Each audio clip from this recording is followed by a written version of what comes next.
Apparently there's a nice church around here. It's this way, isn't it? Look how beautiful he is. I hope the black one in the middle isn't a bull. Scorched, isn't it? She's a beauty. There's a proper little hidden gem.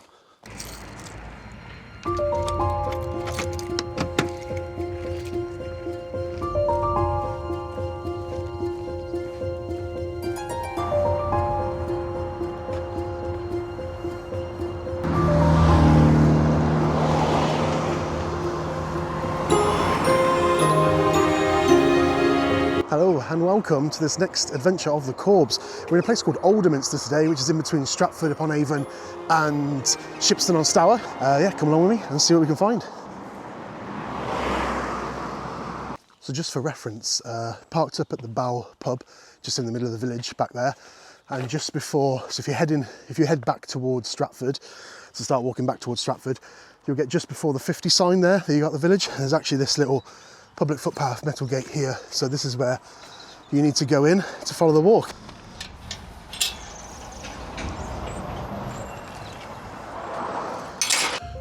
Looking at the landscape around us, what remains of the grass looks almost like sand, as if we were headed out into a desert. It is looking scorched, isn't it? I assume that we're headed for these two bridges.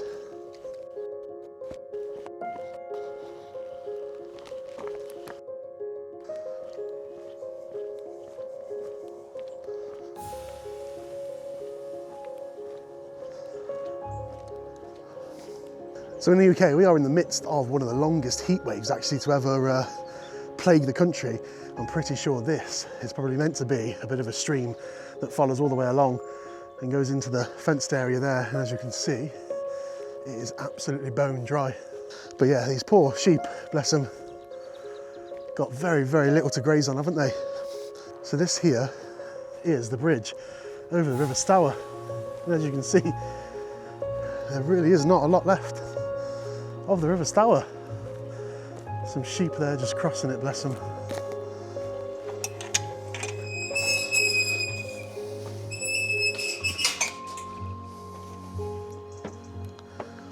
Climbing onto the bridge, you can clearly see the impact of nearly 2 months without any significant rainfall.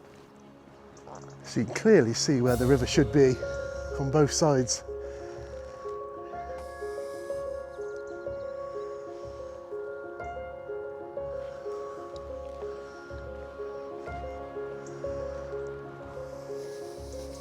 Once off the second bridge, we turn slightly right and head through the desert sheep.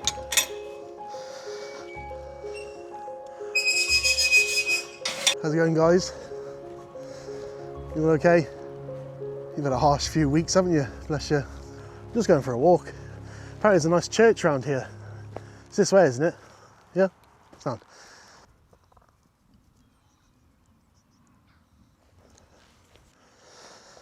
And again, I assume this is actually probably to get over this little bit of water that normally is used for drainage off of the land. Again, absolutely bone dry.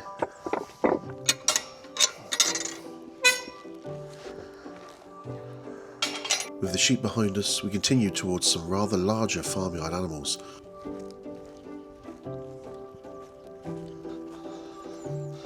Pretty moo-moos.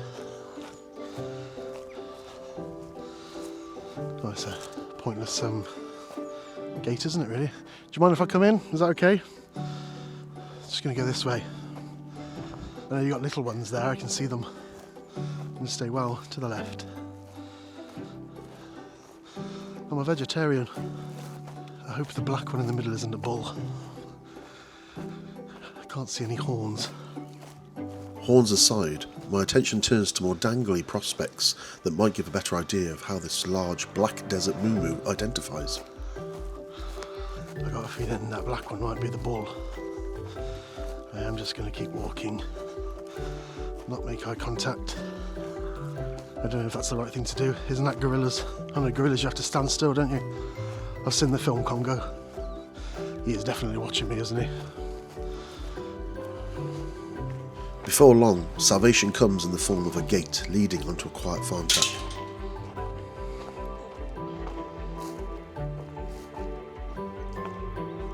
So we're just looking back there down the lane, back towards Alderminster. You can just about see a few cars and lorries and that on the road there. coming across those desert lands that used to be fields. And I don't know if you can see just a bunch of trees just about here at the bottom of the sausage you see on the screen now. There's my finger, don't worry. You actually see, well, you can't actually see it from here, but behind there is actually a church, and it's the original church that used to be around here. So this whole area at one point used to be called Whitchurch, and that was before it was flattened. So we'll get into a bit more of that as we go along. According to the Domesday Book, before the 15th century, Whitchurch was home to tenant farmers and millers living along the river. At the time it was a bustling village centred around a white church, hence the name Whitchurch. However, once wool became a wealthy commodity, farmers switched from crops to sheep, and human tenants were no longer needed. Almost overnight, open fields were enclosed, residents were evicted, and buildings were demolished to make way for grazing paddocks. The only surviving building from that era is the church itself, and today we're hoping to find it. So I think this might be our gate to get to the hidden church.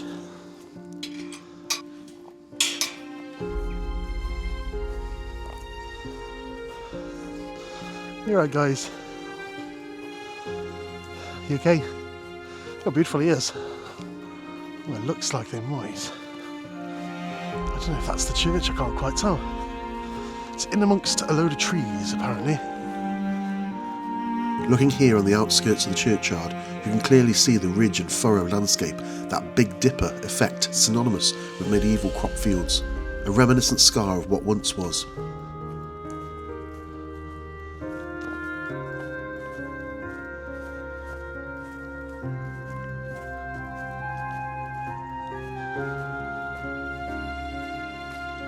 As we reach the end of the field, we finally catch our first glimpse of the church tower poking through the trees.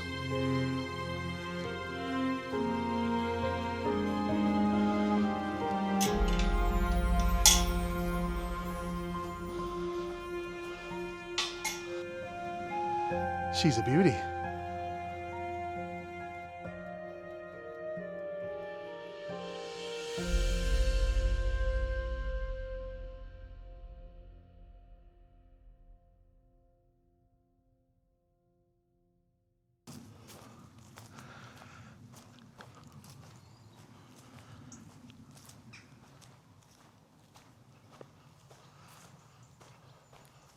The iron entrance gate carries a distinct fantasy-like presence with its twisted wrought leaves and elaborate tower posts. It feels almost delicate, despite its heavy, formidable weight.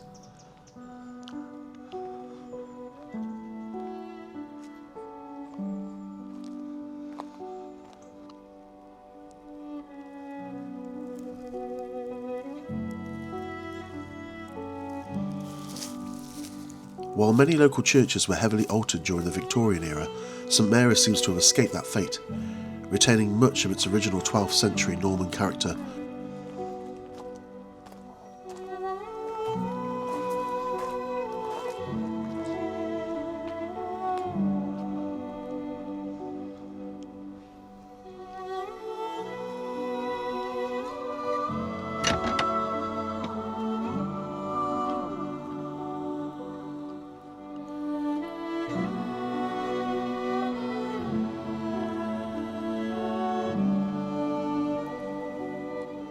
Inside, the church is filled with fascinating artefacts, memorials linked to the surrounding graves, and works of art including a series of beautiful stained glass windows.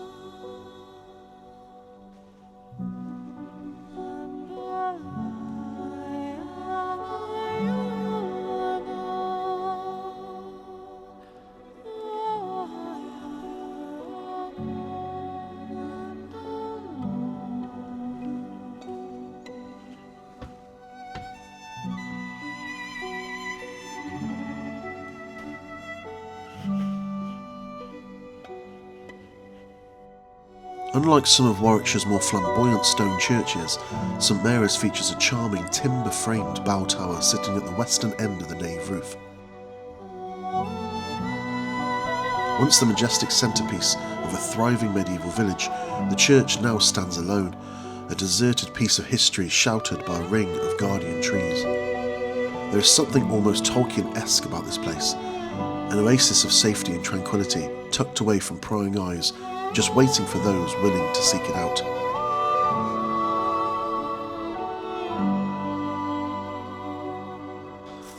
What an amazing place.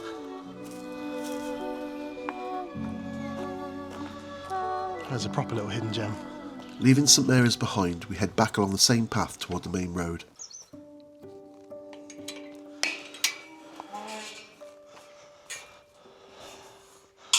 The quiet lane and open countryside give me time to reflect on what life was like for the people who once lived here. As so often happens on these historic walks, I find myself wondering how I would have fared in their position. How would I have reacted to being evicted? Would I have been strong enough to move on and survive elsewhere? Or, if the roles were reversed and I were the landlord, would I have sacrificed my tenant's livelihood for a fortune that could secure my family for generations? What do you think you would have done?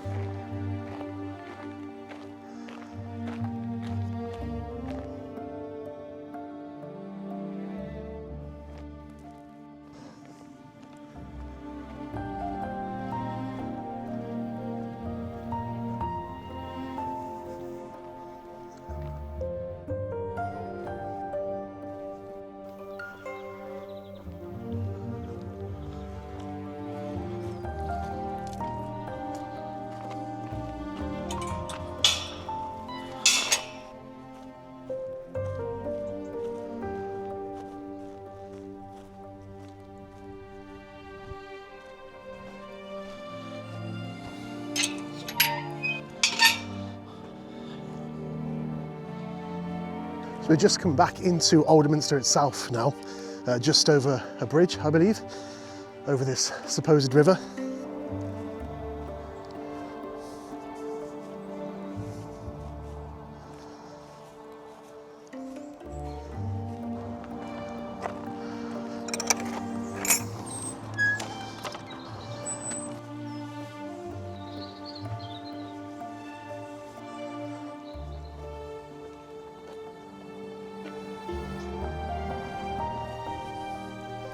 Alderminster was once owned by the Benedictine monks of Pershore Abbey until the dissolution of the monasteries under Henry VIII.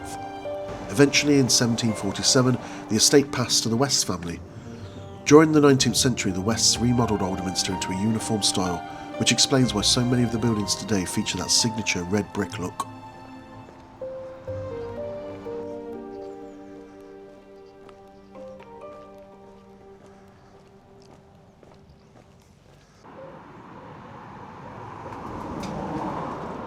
At the heart of the village sits the Church of St Mary and the Holy Cross, a Grade 1 listed 12th century building.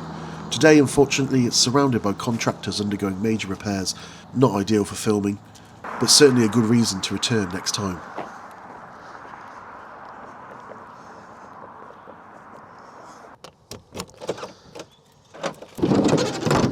So there we are, that is the hidden Church of Alderminster and the surrounding fields. Thank you very, very much for watching, and I will catch you on the next adventure.